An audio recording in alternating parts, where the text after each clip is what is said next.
I moved 2 years ago at 23 from Germany to Nairobi here in Kenya, and to be honest, it was the best decision I could have made in my life.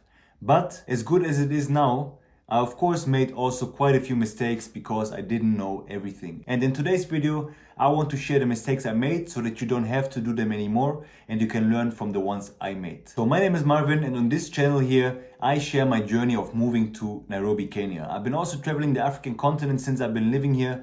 Went to 5 different countries here, exploring different business opportunities, venturing into different businesses, and not like they are portrayed over there in the Western countries. Now let's dive into today's topic and let me tell you the mistakes I made that you can avoid making them as well. So to start off with, the first thing, it's about finding the right partners to work with here in Kenya.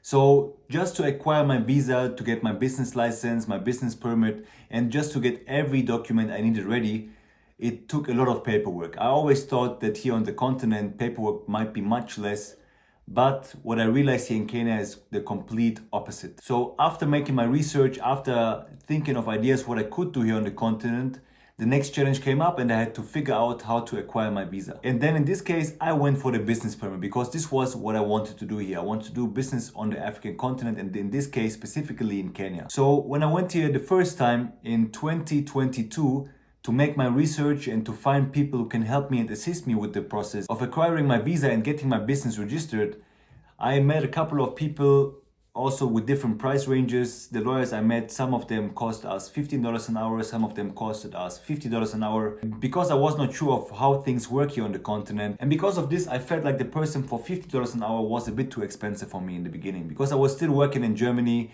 I was still making my research and like figuring things out, and I thought the other person that was cheaper could help me in the same way. And that was a big mistake, because by making the wrong choice with this person and not really making more and more research in depth to really figure out who the best person is and to deal with cases like mine already, it just costed me more money and more time and cost much more stress than when I would have done more research. In the end, my visa process to get my business license took me almost a year. And in the beginning, the person we were working with, the lawyer we were working with, was promising us that it will be done in the next 3 months.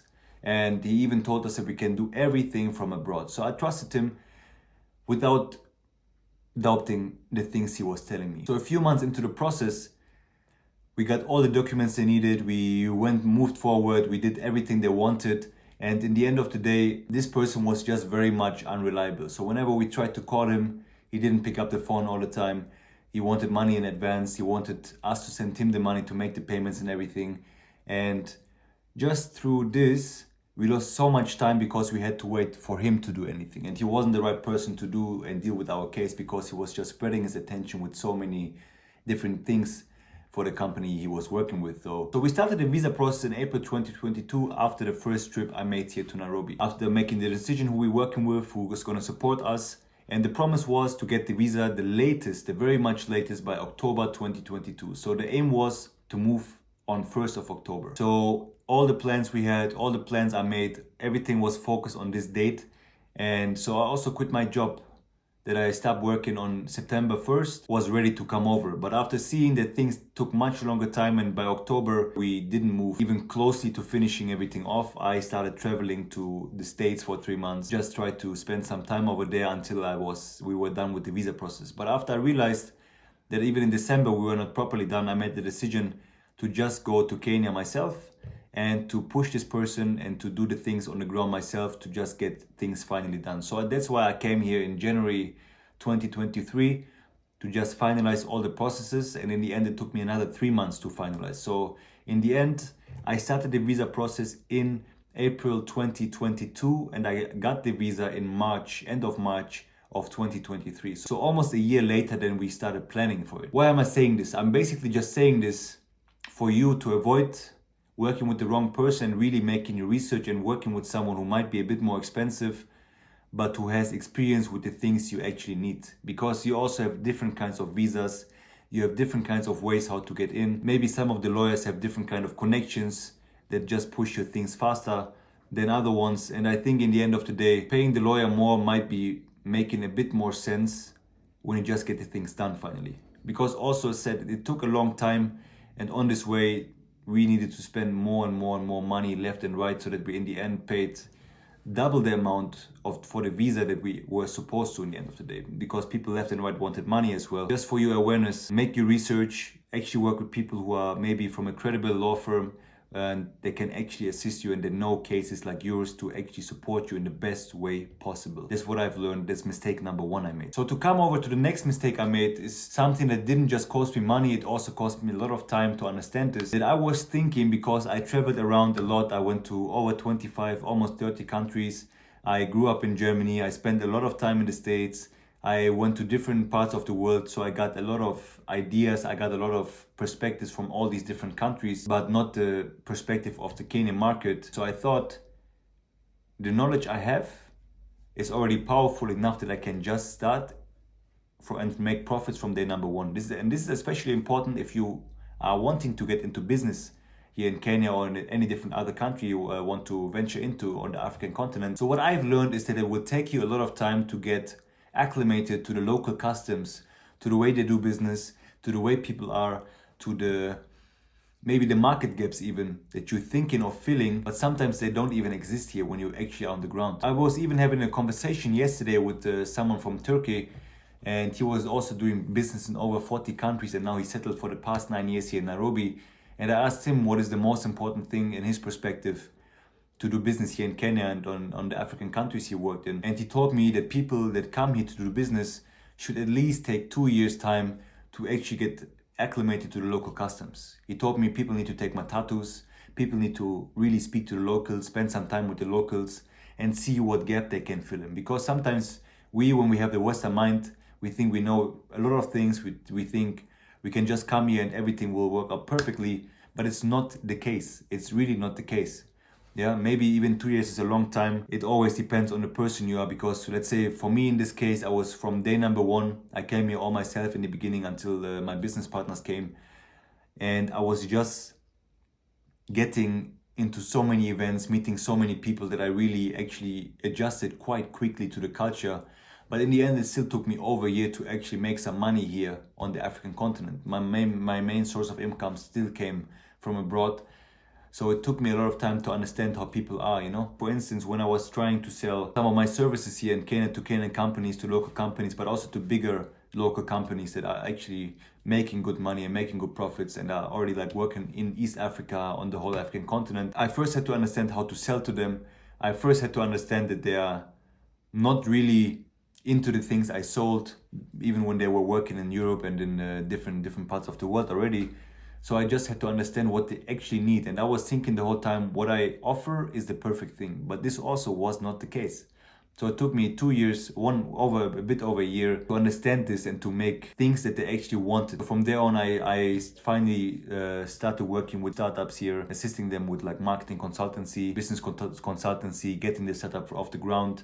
And since then, I even still gave like a lot of free consultations to people just because I want to support them, want to assist them, and want that things work out for them. But for you to get to the point, you need to analyze the market properly, and not just from the outside, not just by researching, not just through watching videos or researching on the internet. You need to be on the ground and actually dive into the culture, dive into the people's minds, and actually understand what they want and what they need. So all of this is to say that this mistake cost me a lot of time. And I think now I am at this point, like 2 years later, where I actually understand people better. I have many connections here with the locals, people who have been living here for a long time, also with a lot of Kenyans that do quite good things here. So, and this takes a lot of time to get to this point. And you need to be ready to sacrifice this time to not make any big and costly mistakes here. And this is something I can also dive a bit deeper into another video if this is something you actually care about. It's just to give you the warning sign of like, first of observe, first of analyze, meet a lot of people here on the ground. If you want to venture into the e-commerce market here, meet people from Jumia, meet people from different kinds of e-commerce businesses here on the ground and let them tell you the challenges they are facing. Just to give you one example, is that I was working with the e-commerce business here, with an e-commerce startup. They actually had a good advantage because they were the cheapest product on the market with the same quality they had. But in the end of the day, I understood while working with them that the challenges they had were far different from the ones I knew from Germany. Because in Germany, I also worked with like quite a few e-commerce businesses. I scaled them, I helped them with advertisement, I helped them with like business strategy and just growing their shops and their businesses basically. So I was like, okay, perfect. This is something I know. Let me build the same structure for them as well. But on this way, I face quite a few challenges. For instance, that distribution here works very different than in Germany. Then the second thing is that the way of working is very different. So the people we were working with, the locals, I had to understand first of how to speak to them. So I had to understand how to communicate with them. Then you need to understand as well that, for instance, the customer behavior is very different. The way they buy is very different. Because, for instance, also what I realized in Germany or in the US, where I worked on different e-commerce shops, people go onto the website, they check it, they like something, they see something and they like it and they purchase. But here oftentimes you get many more different questions. People like to buy via Instagram messages, people like to buy via phone calls, people like to buy via WhatsApp messages.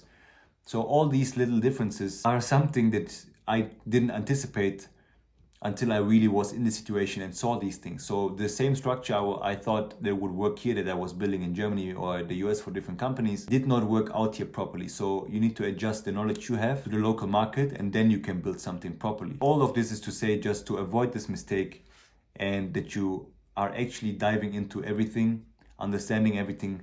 And on the way, of course, you will always learn new things on the way, of course.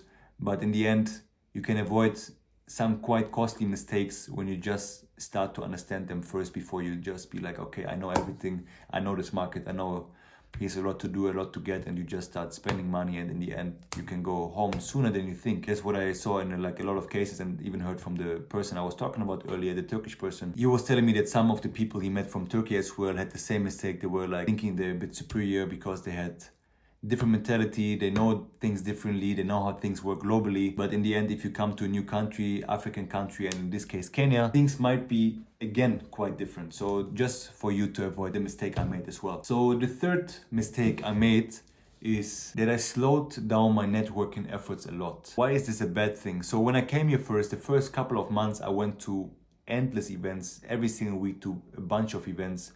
I met up with a lot of people to get a coffee, to get dinner, to get lunch, from all different industries, all different business owners from Kenya, from different countries, to understand how they see the market when they enter the Kenyan market here as well, to get opinions from them, to understand what they do, how they do it, and why they do it. I think I was very much active for the first eight to 9 months. So I met the most people I know today in this time frame.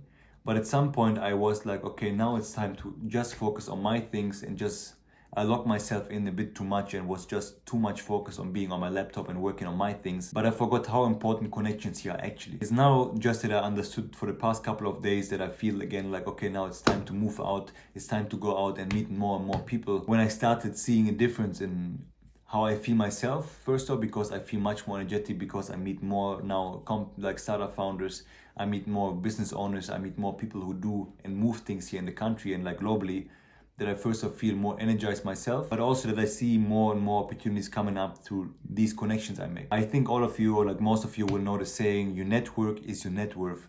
But I think even here, this saying is even more accurate than in most countries I've been in. So if I compare this, I know in Germany it might be the same thing, in the US might be the same thing. But what I see here is actually that people buy from people even more than any other place in the world. You can get a lot of things done here if you know the right people. So why I'm saying this is just for you to know, if you want to start a business here, it cannot happen like you do it, let's say in the States or in Germany, where at least that's the way I know some people do start to build up their own businesses, just by being locked in the room on the computer and thinking things will move. And here in this country, you need to be out there, show your face, meet people, and like have a bunch of conversations. And from there on, a lot of opportunities will come up for you. A lot of things will show for you, where people will be like, hey, I know this and this person, we can help you with this.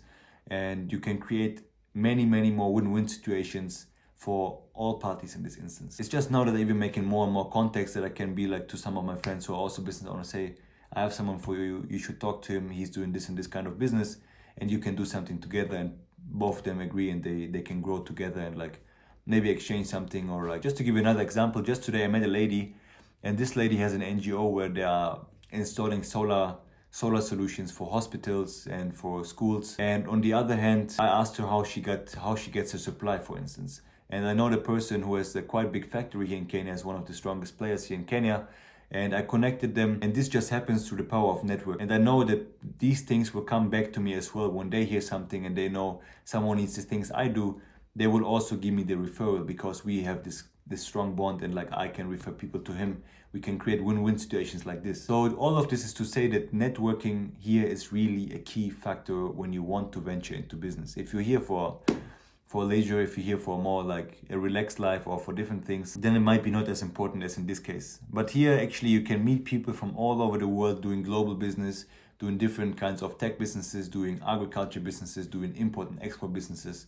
Whatever kind of business, you will find the entire world here in Kenya, and in this case here in Nairobi. So it's very, very much important for you to go out, meet people, and have a lot of conversations at all times. So these are just 3 of the mistakes I made while staying here in Kenya for the past 2 years. And I think if I really deeply start thinking about it, there might be many, many more things I did wrong that I'm aware of now that helped me to avoid making these same mistakes again. So I hope my costly lessons in terms of time and money helped you to start your own business here on the continent when you're venturing into the Kenyan market, and that you will have an easier way of entering the market here. There's one last thing I want you to do now, and this is, if you already started a business here in Kenya, put your mistakes in the comment box below and let the other ones know so that we can help each other out. And if you are in the process of starting a business, let me know what other questions you have here so that we can answer these questions as a community as well, and maybe in the comments someone will help you, and otherwise I can also make a video about the next topic. And watch some of the other videos I placed right here that you can follow my journey a bit more, get answers on the questions you have, and get some more information on Kenya's and African developments and what kind of business you can venture into. So thank you so much for watching. I see you in the next video.